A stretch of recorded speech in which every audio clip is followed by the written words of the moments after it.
Welcome to Networking RX, a podcast devoted to helping business professionals like you enhance your networking skills in order to become more proficient giving and receiving quality business referrals and improving the overall quality of your life and the lives of those around you. The Networking RX podcast is a production of AmSpirit Business Connections, an organization whose mission is to empower business success through networking. This summer, I got to attend a high school reunion. It was an all-class reunion. Any class was invited. A lot of fun. You get to meet people from various generations of Houghton High School, which is in tiny Houghton, Michigan.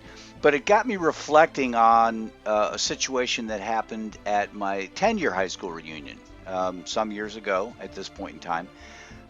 But at my 10-year high school reunion, I remember talking to a classmate and the subject of another person who was there. A lot of people come back for their 10-year. Everybody wants to look great, blah, blah, blah, blah. You get older, nobody cares. But at any rate, this one particular classmate indicated about another that they didn't like them because of something that had occurred when we were in high school. Basically, there was some sort of transgression, whatever it was. It was not really clear to me, and but it had certainly not been forgiven, and it's certainly not been forgotten. And I kind of, in the moment, I was just like, oh, okay, yeah, wow, really. I kind of chuckled though later because it's like, I don't know, there were just so many. I think we were all idiots in high school. Maybe you weren't, but I think if we're all honest with ourselves, we were all a little insecure. We all did things that were a little bit. We ruffled feathers. You go through 4 years with the same people. Things are going to not always go well, and that's the way I look at it. And so the fact that 10 years after the fact, somebody would still be hanging on to something really kind of was interesting to me. And again, I was reminded of that this summer, and I've thought about it from time to time. Is that life's too short. When we talk about forgiving and forgetting, and I stumbled across some research that was done by Dr. Samia Noreen.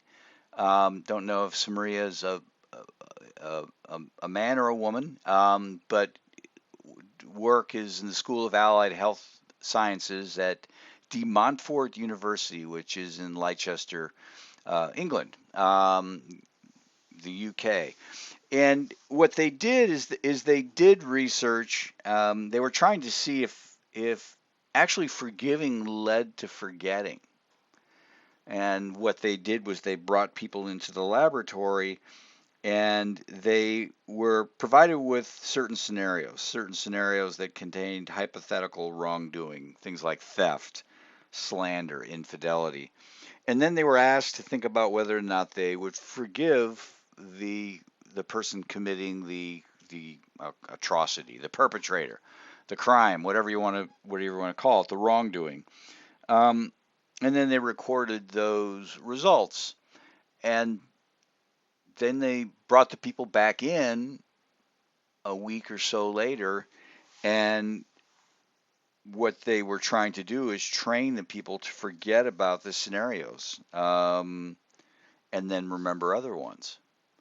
And what they found is that the people who initially forgave the wrongdoers, who were able to forgive, were more likely to forget about this scenario. They were just more likely to forget about the scenario. And then, in contrast, people who weren't able to forgive, they couldn't forget either. So there is what the science is showing is there is a connection between our ability to forgive and our ability to forget. Now, when I'm saying forgetting, I'm not saying being idiotic, right? If somebody, back when I was practicing law, and I guess this is a great case study, for the power of forgiveness, I would have people who wouldn't pay their bills, and it would just eat at me, and it would just eat at me, and it would just eat at me. And then I was talking to somebody, and they just said, forgive the debt. You're not going to get it. Why just let that fester?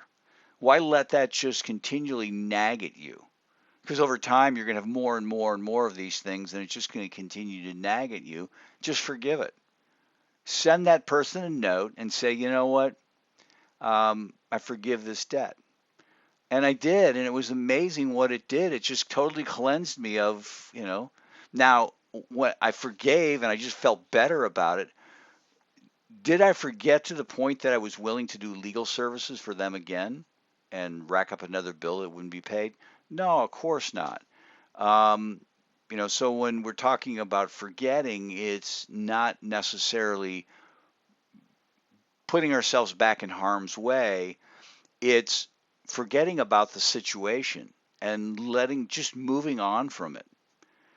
Because as my unofficial mentor when I was practicing law pointed out, it's just, having this transgression, and some of these invoices were not big. They were not big. In my mind, it was the principle of the thing.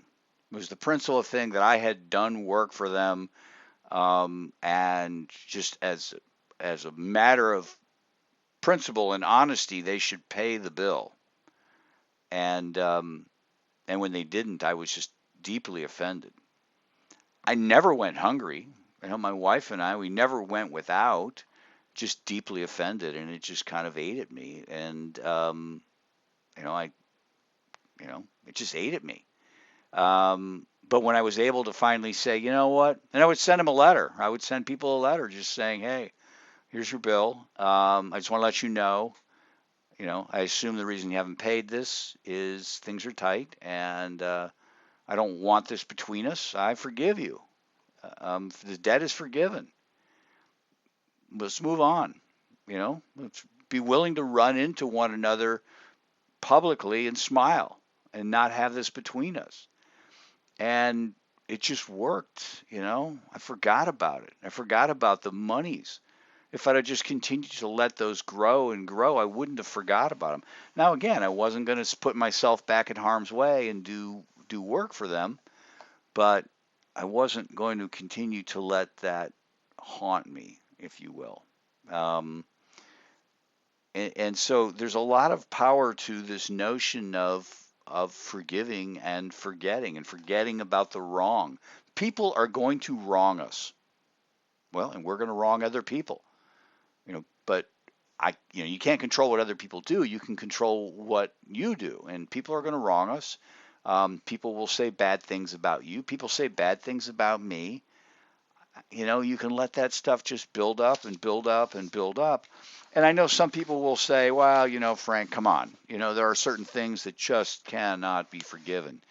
And I wonder about that.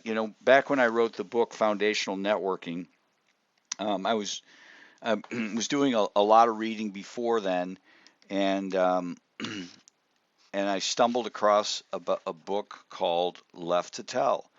And it was a story about a woman. I write about this in Foundational Networking, a summary of the book, and just why, to me, it was so powerful. It talked about the genocide in Rwanda, and the Hutus were, targeting the Tutsis, and it was just mass slaughter. And the author of the book, she was a Tutsi, and basically she went into hiding. She hid with 7 other women in a small bathroom. I think it was 4 women in a bathroom that was 7 square feet, and it was just kind of hidden in somebody's house. And they weren't discovered for weeks. Well, they were never discovered. She survived. But when she came out, she found that her entire family had been slaughtered. And she went on in the book and she talked about forgiveness and forgiving the people who committed this. It's an atrocity. She found it in her heart to forgive those people. They didn't know what they were doing. And in my mind, if that can happen, if this woman, and she was home on leave when this all started to come down. It was the spring of '94.